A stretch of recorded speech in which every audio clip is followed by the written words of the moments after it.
दुख से क्यों घबराते थे? दुख तो जीवन के दो किनारे हैं। जैसे नदियों में दो किनारे होते हैं, उसी तरह जीवन भी दुख और सुख के बीच चलने वाली एक लहर है। जैसे धूप और छांव होता है, जैसे सुबह और शाम होती है, उसी तरह जीवन में दुख और सुख आता जाता रहता है। आपको ये जानकर हैरानी होगी कि एक स्त्री भगवान श्री कृष्ण से दुख मांगी थी, और वो किस लिए दुख मांगी थी? हम सब दुख आते ही घबरा जाते हैं। हर व्यक्ति जब जीवन में कठिनाई आती है, उतार चढ़ाव का दिन आता है, संघर्ष का दिन आता है, तो व्यक्ति बहुत ही घबरा जाता है, बहुत ही चिंता में पड़ जाता है, और वो परमात्मा से ये प्रार्थना करने लगता है कि भगवान मेरे जीवन से ये दुख को दूर कर दे। पर वो स्त्री तो भगवान से दुख ही मांगी, पर ऐसा क्यों? इन बातों पे भी इस वीडियो में चर्चा करेंगे। अगर आप भी दुख से घबराते हैं, दुख से डरते हैं, और आपके जीवन में अभी बहुत ही दुख चल रहा है, आप दुख में डूबे हैं, संघर्ष में जिंदगी बीत रही है, तो इस वीडियो को पूरा अवश्य देखें। आपको ये वीडियो पूरा जब आप देख लेंगे तो आपके दिल में, आपके मन में एक परम शांति लाएगी। इसलिए वीडियो को छोड़कर कहीं ना जाएं, और ये चैनल को अभी तक आप सब्सक्राइब नहीं किए हैं तो सब्सक्राइब कर लें, बेल आइकन को भी दबा लें, ताकि इसी तरह की ज्ञानवर्धक वीडियो आप तक पहुंचता रहे। चलिए बातें करते हैं कि दुख से क्यों नहीं घबराना चाहिए। दुख तो हर मनुष्य के जीवन में आता है। कोई ऐसा मनुष्य नहीं है जिसके जीवन काल में दुख का सामना नहीं हुआ हो। जीवन में कभी सुख कभी दुख आता जाता रहता है। हर व्यक्ति दुख से परेशान होता है, और सुख आने पे वो मुस्कुराता है, हंसता है, नाचता है। पर जब संकट की घड़ी आती है तो व्यक्ति बहुत ही घबरा जाता है। जैसे अभी अगर संकट की घड़ी चल रहा है, आपको चारों तरफ से अंधेरा ही अंधेरा नजर आ रहा है, आपको कोई राह नहीं सूझ रहा, आपको लगता है कि मैं बहुत दुखी हूँ, तो दुख अगर आपके जीवन में है तो आपको दुख से नहीं घबराना चाहिए। आपको ये वीडियो में आगे पता चलेगा कि दुख से व्यक्ति को क्यों नहीं घबराना चाहिए। भगवान श्री कृष्ण से एक बार माँ कुंती कहती है कि मुझे दुख दे दे, तो भगवान श्री कृष्ण बहुत ही आश्चर्य में पड़ जाते, और भगवान श्री कृष्ण कहते हैं कि हर कोई तो यहाँ सुख की चाहत रखता है। हर व्यक्ति दुख को नहीं चाहता, हर कोई सुख चाहता है, और मुझसे जो मांगने आता है वो सुख ही मांगता है। कोई तो अभी तक दुख नहीं मांगा, पर आप दुख मुझसे क्यों मांग रही हैं? तब माता कुंती कहती है, हे नाथ, जब तक मेरे जीवन में दुख था, आप मेरे हृदय के करीब रहते थे। मेरे होठों पे बस आपका नाम हमेशा रहता था। कहीं सुख पाकर मैं आपसे दूर न हो जाऊं, क्योंकि दुख के घड़ियों में मैं आपको हमेशा याद करते रहती थी। हमेशा ही आप मेरे नज़रों के सामने रहते थे।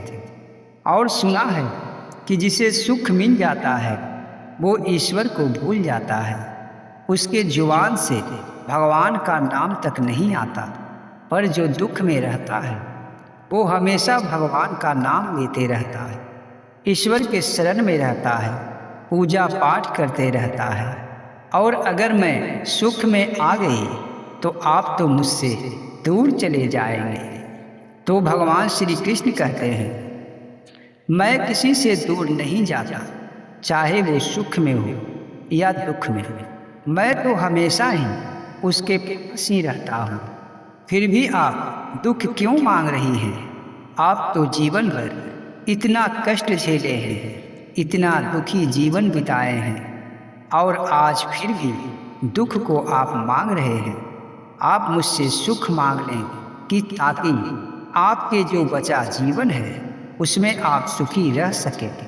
माता कुंती कहती है, नहीं प्रभु, मुझे सुख नहीं चाहिए, दुख में ही मैं खुश हूँ, क्योंकि जो दुख परमात्मा से मिलाता हो, जो दुख भगवान का याद दिलाता हो, जिस दुख से मैं आपको पा चुकी हूँ, उस दुख को मैं खोना नहीं चाहती। मैं चाहती हूँ कि जो भी मेरे जीवन काल में समय बचा है, बस दुख ही दुख हो, ताकि मेरे जीवन से आप कभी दूर न जाएं, मेरे जुबान से आपका नाम न हटे और मैं आपका नाम लेते रहूं, मैं आपको याद करती रहूं और आप मेरे हृदय में सदा बसे रहे। तो भगवान श्री कृष्ण कहते हैं कि आप जैसा महान इस दुनिया में बहुत ही कम होते हैं, जिन्हें ये मालूम है कि दुख ही है जो सत्य का मार्ग दिखाता है। वो दुख ही है जो व्यक्ति को कंचन और निर्मल बनाता है। जब तक जीवन में दुख नहीं आता, तब तक व्यक्ति को सच्चा ज्ञान प्राप्त नहीं होता है। जो व्यक्ति हमेशा सुख में डूबा रहता है, भोग विलास में डूबा रहता है, उसके पास किसी चीज़ की कमी नहीं होती, तो वो व्यक्ति सही मार्ग को नहीं देख पाता और वो गलत मार्ग पे भटक जाता है। जिसके जीवन में दुख है, समझो उस पे ईश्वर की असीम कृपा है, परमात्मा उस पे दया किए हुए हैं, इसीलिए तो उसके जीवन में दुख है और वो दुख से ये सीखेगा कि जीवन का सही मार्ग क्या है। उसका पाप वो दुख नाश कर देगा। जब तक वो दुख को भोगेगा, उसके बुरे कर्मों का जो पाप है वो सारा धुलकर साफ हो जाएगा और वो व्यक्ति बिल्कुल ही स्वच्छ और निर्मल हो जाता है। जिसके जीवन में दुख रहता है, वो व्यक्ति दुख से घबरा जाता है।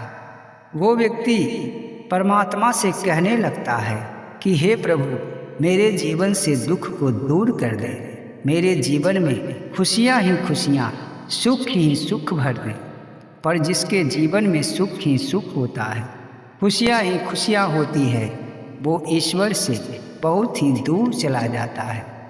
क्योंकि ये महामाया के चक्कर में वो व्यक्ति ऐसा फंस जाता है कि उसे ये ज्ञान ही नहीं होता कि परमात्मा भी कोई चीज़ होता है। भगवान श्री कृष्ण कहते हैं कि जो व्यक्ति दुख से घबरा जाता है, उसे मोक्ष की प्राप्ति कभी नहीं मिलती, क्योंकि ये दुख जो आता है उसके बुरे कर्मों के पाप को नाश करने आता है। जिस तरह सोना अग्नि में तपकर बिल्कुल पवित्र और कंचन हो जाता है, उसी तरह जब व्यक्ति दुख को काट कर बाहर निकलता है, तो वो व्यक्ति बिल्कुल ही साफ सुथरा और स्वच्छ हो जाता है और उसे परमात्मा अपना लेते हैं। जब जीवन में दुख आ जाए तो परमात्मा को धन्यवाद करना चाहिए, परमात्मा का नाम लेना चाहिए। उसे ये सोचना चाहिए कि ईश्वर मुझे दुख दिए हैं और वो इसलिए दिए हैं कि जीवन की जो सारे गंदगी है, सारा जो मैल है, मन का जो विकार है, अब सब निकल कर बाहर आने वाला है। जो दुख को दुख समझता है, वो सच में दुख नहीं, सुख लाने का एक तरीका होता है। जब दुख आता है तो वो सुख भी लाता है। दुख तो और सुख तो बस ऐसा है जैसे सुबह और शाम, धूप और छाया है। कभी धूप होता है तो कभी छाया होता है, कभी सुबह तो कभी रात्रि। बस जीवन ऐसे ही चलते रहता है और व्यक्ति सुख में इतराता है, दुख में रोता है। वो व्यक्ति बिल्कुल ही नादान होता है, क्योंकि जब तक जीवन काल है तब तक सुख और दुख उसका पीछा कभी नहीं छोड़ सकता। क्योंकि ये जीवन ऐसी नदी है जिसका दो किनारा है और वो किनारों का नाम है सुख और दुख। कभी जीवन सुख के किनारों पे चला जाता है तो कभी दुख के किनारों पे चला जाता है और जीवन भी चलता रहता है। इसलिए व्यक्ति को दुख से कभी नहीं घबराना चाहिए। ये जीवन दुख और सुख को मिलाकर ही बनाया गया है। श्री कृष्ण कहते हैं, जैसे समय स्थिर नहीं रहता वैसे ही सुख और दुख स्थिर नहीं रहता, वो समय के अनुसार बदलता रहता है। जो व्यक्ति दुख में रोता है और सुख में हंसता है, ऐसा व्यक्ति बहुत ही नादान होता है, क्योंकि वो ये नहीं जान पाता कि जो अभी मेरे जीवन में सुख है, कहीं समय को बदलने पे ये दुख में परिवर्तन न हो जाए। और जो व्यक्ति दुख में रोता है उसे ये क्यों नहीं मालूम होता कि ये दुख हमेशा रहने वाला नहीं है। जैसे समय बदलेगा ये दुख भी बदल जाएगा। ज्ञानी पुरुष वही है जो सुख हो या दुख हो उसका मन स्थिर रहता है। वो कभी भी न इतराता है, न रोता है, न किसी चीज़ का शोक करता है। वो बस शांत रहता है। सुख और दुख अपना आता है और जाता है, और वो इंसान को न सुख हंसा पाती है न दुख रुला पाता है, क्योंकि वो ज्ञानी होता है। वो जानता है कि ये सुख हमेशा रहने वाला नहीं है और ये दुख भी हमेशा रहने वाला नहीं है। बस उस परमात्मा में लीन रहता है, ईश्वर का नाम लेते रहता है और ईश्वर को अपने हृदय में बसाए रखता है। तो आपको ये जानकारी कैसी लगी? अगर आपको ये जानकारी अच्छी लगी है तो वीडियो को एक लाइक करें, चैनल को सब्सक्राइब कर लें। जय श्री कृष्ण।